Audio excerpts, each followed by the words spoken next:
Today we will discuss one of the most shocking cases that will make you shudder. So let's get down to business. There are people of honor who, like everyone else, can make mistakes, and there are inhuman beings born to do evil and cause harm, destroying lives and destinies. Such people feel no compassion and are ready to justify the most heinous acts, as they only care about their own well-being. Today we are talking about precisely such people. In 2020, Angel Lynn was a 19-year-old attractive young woman with big plans for the future. She lived in Great Britain and dreamed of becoming a criminal investigator and working in law enforcement. Around the same time, she developed a relationship with her boyfriend, Chey. This relationship became a real problem for Angel, as the young man treated her very badly and oppressed her physically and emotionally. Unfortunately, she fell into the clutches of a manipulator who held her captive and controlled her by any means necessary, and was skilled enough to do so for a year. Chey was a 20-year-old man with a dubious past. His mother raised her two sons alone, the second being Reese Norris. The circumstances in which everything happened were far from ideal. The children never knew their father. Their mother provided for them but had to work hard to provide them with everything they needed. For this reason, the boys were left to fend for themselves most of the time. From an early age, they were occasionally cared for by their mother's relatives, neighbors, or acquaintances, but this was not enough to instill in them positive human qualities. From an early age, Chey was very aggressive and grew into an almost unruly teenager. He was well known to the youth police, but this had little influence on him. The hardest part for him was the transition period when he came into contact with the criminal milieu. However, this can hardly be called a coincidence, as Chey has always been attracted to everything illegal. His brother was hardly different from him. He was just as bitter but a bit quieter. For their mother, this was normal. At least she always supported her children, no matter what they did, and stood by them. The woman practically never punished them. As Chey grew older and got his driver's license, the young man developed a new, naturally unhealthy passion. He loved to drink alcohol and drove aggressively, cutting in and overtaking other road users. The boy constantly provoked accidents and kept a kind of blog in which he videotaped his exploits. Ultimately, this led to a serious accident in which he seriously injured one person and himself, but everyone survived. Now the young man was constantly in the sights of the authorities, but this had no effect. Already in high school, Chey had close ties to organized crime. Within a few years, the extent of his activities increased. What began as petty offenses and thefts developed into serious crime. Now he was part of a gang. These weren't just any dealers, but an organization that engaged in the theft of expensive premium cars. When there were no such contracts, they robbed wealthy citizens. Later, it was proven that the gang was involved in the hijacking of at least 50 luxury cars. The cars were either sold whole or disassembled for spare parts. Apparently, Chey considered himself a bad guy, wasn't ashamed of it, and was even proud of it. His social media pages contained corresponding photos and posts. Although he acted like a big shot, he was actually just a criminal who sought out weaker people to dominate and derive pleasure from. Naturally, it was mostly women who fell into such dependency. Among them was Angel Lynn. She was born in 2001, the fourth of 6 children to Nikki and Patty Lynn. They weren't wealthy just like Chey's family, but Angel's living conditions were considerably better. Her mother and father were decent, hardworking, and respected people. They did everything for their children. Angel had a very close relationship with her family. She was described as a very lively, active woman who was afraid of nothing. Angel was very ambitious and wanted to fight crime, so it was her dream to join the police force. At the time of the tragic events, she was completing a civil service course at college. She tried to achieve everything on her own. As soon as the opportunity arose, Angel took a part-time job. By the end of her school years, she had several such jobs, which even allowed her to cover her living expenses in college and save a little for the future. In the mornings, she worked as a cleaner in private homes and in the evenings as a waitress. The young woman seemed to have a bright future ahead of her, but everything was shattered by her encounter with Chey. In her free time, Angel often met with friends as she had a large circle of friends. Through them, she also met her first boyfriend. It was a tender and sensitive relationship that stood in stark contrast to her later choice of boyfriend. The lovers often talked to each other's parents and visited each other. They kept no secrets from each other, but after a few months their relationship broke down for unknown reasons. The worst part for Angel was that she could no longer have contact with their mutual friends. Now she felt uncomfortable in their company. In the summer of 2019, she met Chey. At that time, Angel was very vulnerable and the perpetrator sensed her weakness. Of course, he didn't intend to help her overcome her problems. Rather, he simply wanted to make her his own. The relationship developed very quickly thanks to the new boyfriend's initiative. After a difficult breakup and the loss of her friends, Angel was very sociable and believed this was a way to fill the resulting emptiness. During the first few weeks, Chey was very caring and attentive, acting as an understanding and empathetic friend. They spent every free minute together. He constantly texted her asking how she was and if everything was okay. Gradually, he began to show interest in other areas as well. Chey constantly asked what his girlfriend was doing and she answered readily. All of this was seamlessly controlled. He knew everything about her, where she was, what she was doing, who she was with. Angel's parents immediately disliked Chey Boskill. They had several chance encounters during which he seemed arrogant and suspicious. From that moment on, they distrusted the boy as rumors circulated that he was a member of a criminal gang. His criminal record also worried them, but Chey managed to gain her trust to the point that she began to lie to her parents. He tried to avoid even fleeting encounters with her family, and to avoid arousing suspicion, he persuaded Angel to lie as well. She convinced her mother and father that they were just friends. During this time, the criminal's criminal business flourished. He didn't talk about what was going on. There was enough money to maintain the illusion of a wealthy life, which also clouded the inexperienced woman's mind. Instead of meeting at each other's homes and getting to know her parents, he constantly rented different hotel rooms and went to restaurants with his girlfriend. This also contributed significantly to deceiving and trapping her. Gradually, Chey succeeded in increasing the distance between the young woman and her family. He dictated how she should dress and behave. Her parents noticed the change from the radiant Angel to a very reserved woman who wore baggy clothes and wore almost no makeup. Only later did they realize that this was intentional. Chey was simply trying to turn the attractive woman into a woman uninteresting to other men, as manipulators usually do. By this time, the man was already controlling his lover's social media pages and constantly checking new subscriptions and messages. If even a single man was among them, he demanded that she block him. Under his pressure, Angel even got a tattoo of Chey's name. Chey, of course, didn't have a job, only criminal business, so he had more than enough time to completely control his victim. He often began his day by driving or parking on Angel's route to work or other locations. He knew exactly where and how she stopped. At this point, his behavior already resembled stalking, but that was just the beginning. If the young man's appearance in town didn't seem so suspicious, over time he began to appear in every place where Angel stayed for more than half an hour. The young woman's phone rang incessantly. Chey constantly called and texted her, demanding that she tell him where she was, what she was doing, or even take a photo of that place.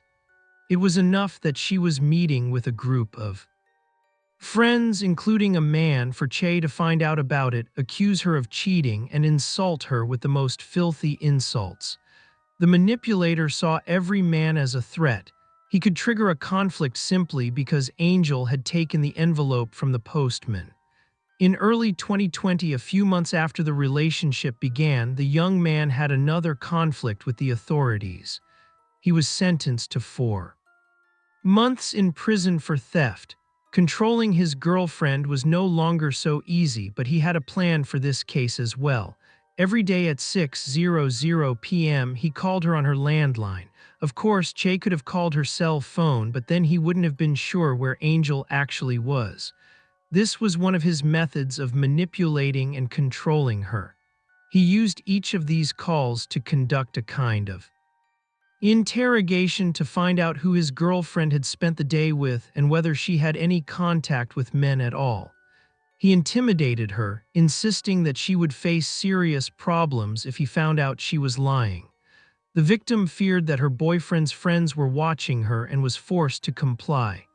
Chey's first act after being released from prison in mid-2020 was to go to his girlfriend's parents' house and yell at them to return the money he had spent on her. As it turned out, shortly before his arrest, he had given her £80, which the woman's parents immediately returned. The boyfriend failed to take into account that the woman's constant, intrusive, and threatening phone calls during his imprisonment had also been paid for by her parents. Despite the return of the money, he did not calm down. From that moment on, his behavior became even more erratic. The man now used physical violence against Angel. The moral pressure did not stop, but after his release from prison, he severely beat her for the first time. His aggression became systematic. On July 9, 2020, even neighbors who had heard Angel's screams reported it to the police. The man who lived across the street was in his apartment when another argument broke out over alleged infidelity. Chey pushed Angel so hard that she hit her head against the wall and was disoriented.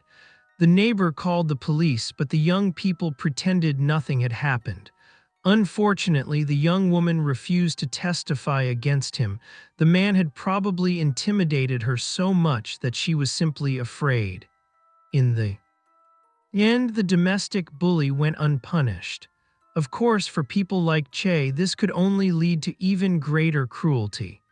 A few months after his release, Angel Lin was subjected to round-the-clock emotional and psychological abuse.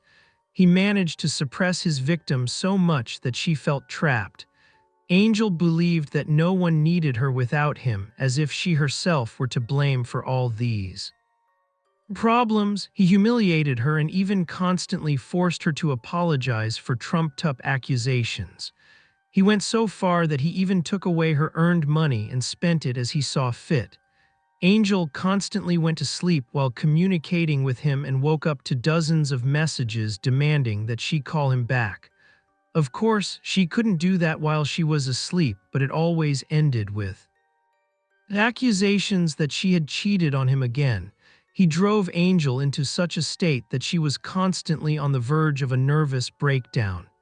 In early September 2020, she finally reached the point where she decided to put an end to it. This happened after Chey attacked her again, accusing her of fabricated infidelity and throwing her against a wall. Clear marks remained on her body, she was certain. She had suffered a skull fracture when the blow landed on her head. Angel realized that things couldn't go on like this. Ultimately, the bully would either cripple her or kill her. All she could do was let everything slowly lead to a breakup.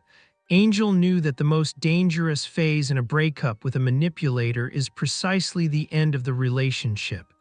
By a lucky coincidence, the young man softened somewhat after the beating, so she had to wait for the right moment. On September 17, 2020, Angel started working as a cleaning lady early in the morning. After she finished, she was supposed to pick up Chey and his friend Rocco Wilkinson. The boys were 20 years old while Angel was 19. They often used her as a taxi driver when they had been drinking or consumed something stronger. She arrived at the parking lot where her boyfriend was waiting for her in a van. The group used the large vehicle to carry out their criminal activities. Angel picked up her boyfriend from the apartment, then the three of them drove out of town. At some point, another argument broke out in the car. She simply stopped on the highway near town, got out, and walked toward her home. Chey wasn't about to let her go just like that. He ran after her, caught up with her, grabbed his petite girlfriend, and shoved her back into the van. Rocco Wilkinson was behind the wheel and continued driving toward a neighboring suburb. When police reviewed surveillance camera footage, Angel was seen being grabbed and carried back to the car at 10:36 a.m. Angel was now sitting between Rocco Wilkinson and Chey, both of whom were blocking her from reaching the door to get out of the car. It was a kidnapping. Around the same time, police received several reports of a van behaving suspiciously on the road. The car was weaving and swaying. Later, the footage was analyzed. It appeared as if Angel was struggling with the criminals at that moment to escape. The aggressive driving continued, and something even violent was likely happening inside. At 10:47 a.m., the car weaved again, crossing into the oncoming lane and cutting off other road users, reaching speeds of up to 100 kilometers per hour in some places. Suddenly, while driving, the side door opened and Angel fell onto the road, narrowly avoiding the wheels of a passing car. Other road users saw a woman who had either fallen out or been pushed through the side door. Several cars could have accidentally run her over, but this was miraculously avoided. She lay motionless and bleeding profusely. After about 50 meters, the van stopped. Chey got out and ran to the spot where Angel lay unconscious. Several drivers who had witnessed the incident had already stopped there. The passenger in the van immediately tried to justify himself, explaining that he had argued with his girlfriend and that a conflict had arisen while driving. He claimed that when she learned of the breakup, she opened the door and jumped out of the moving car. Without waiting for the police to arrive, Chey tried to portray everything as a voluntary exit. His friend Rocco Wilkinson simply agreed with him. One of the drivers called the emergency services and the police. When the police arrived, the young men were arrested on suspicion of kidnapping and assaulting the woman. Angel was in critical condition. Her injuries were so severe that she had to be taken to a hospital in Nottingham by helicopter.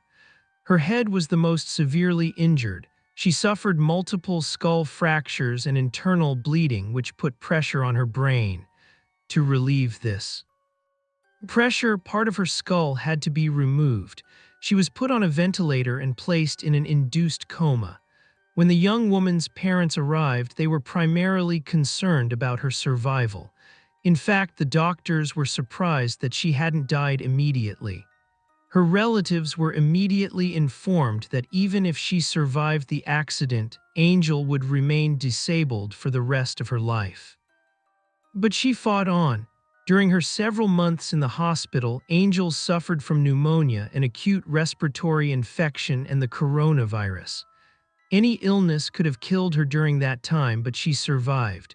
Her situation was so bad that her parents were given 3 options: to take Angel off life support so she wouldn't suffer anymore. All 3 times they refused, while the kidnapping victim fought for her life. The perpetrators were behind bars. Chey repeatedly repeated his version of events.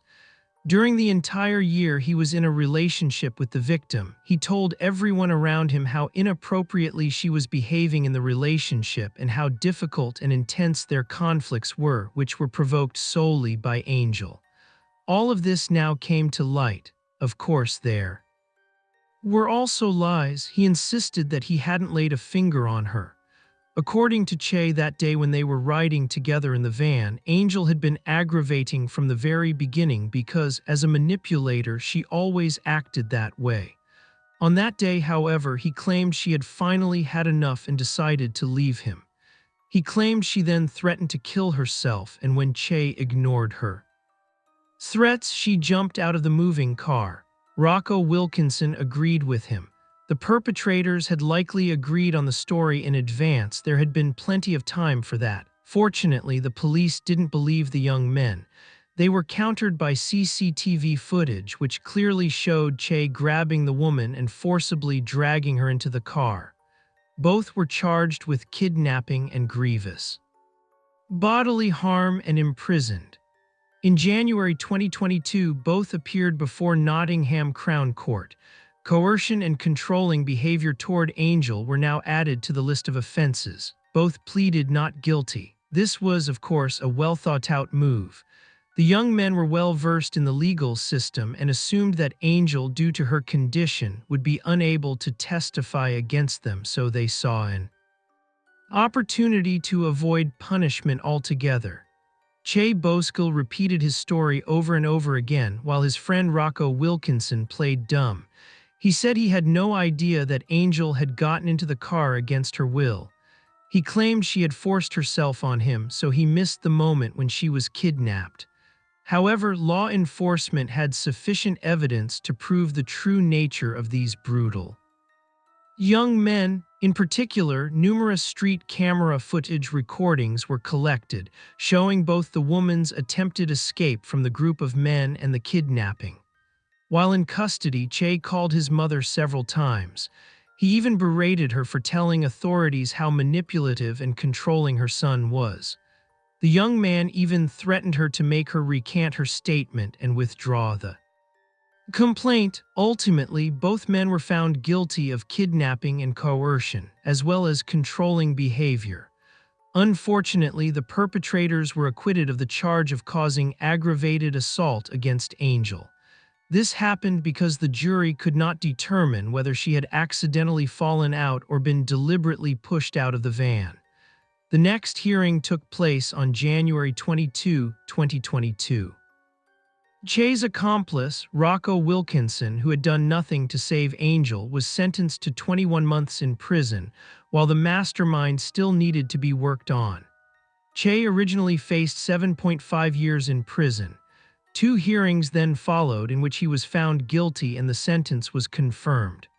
However, in March 2022, the lawyer stated that the court had imposed an excessively harsh sentence, failing to take into account that Chey was an immature young man with no criminal record.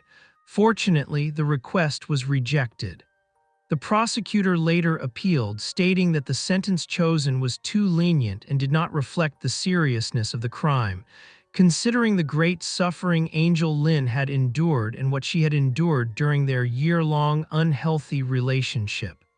The sentence was increased from 7.5 years to 12 years. The most absurd aspect, however, is that the defendant retained the right to early release. It is expected that the perpetrator could be released after just 6 years in 2026.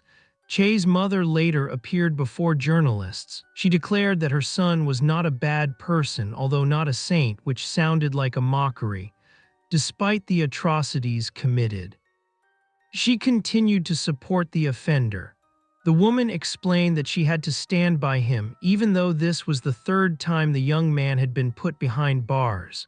The mother insisted that the sentence was too harsh, although Angel's family believed it was not severe enough. Since March 2022, Chey's brother has posted cruel social media posts mocking Angel's disability. This came after her parents tried to obtain compensation or the necessary aids for their tormented child.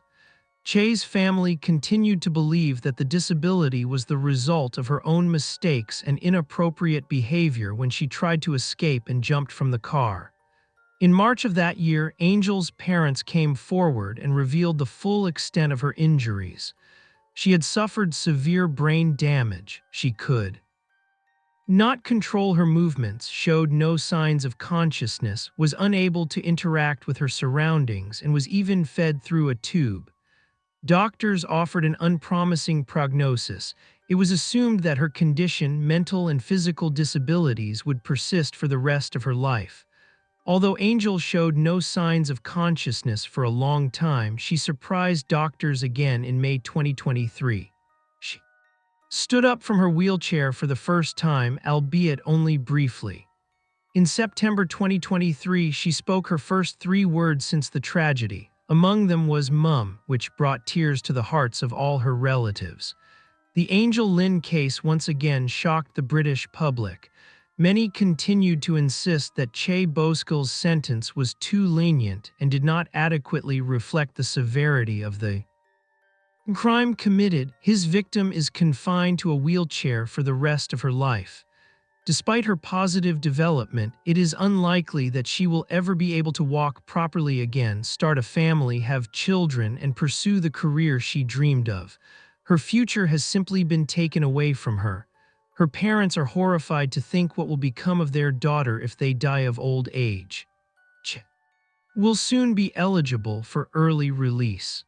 The Lynn family has stated that they will fight tooth and nail to ensure that he spends at least the full 12 years behind bars. The relatives believe they received a life sentence because they will now be forced to spend the rest of their lives caring for their daughter's recovery. Their lives were turned upside down in an instant, and they have now had to become doctors and nurses to help Angel. The entire family was shaken and traumatized by this horrific event. Dedicated people have raised the issue of domestic violence. Many believe that such crimes are punished too leniently in European countries. Statistics show that in the UK alone, at least 2 women a week die at the hands of their manipulative partners, either during the relationship or after the breakup. Monitoring systems are currently in place in the UK, Scotland, and Northern Ireland to allow you to check on your partner. Of course, this does not offer 100% protection against someone who can completely control and destroy your life the moment you try to escape. These issues remain high on the agenda and require swift resolution. Thank you for watching and take care of yourselves.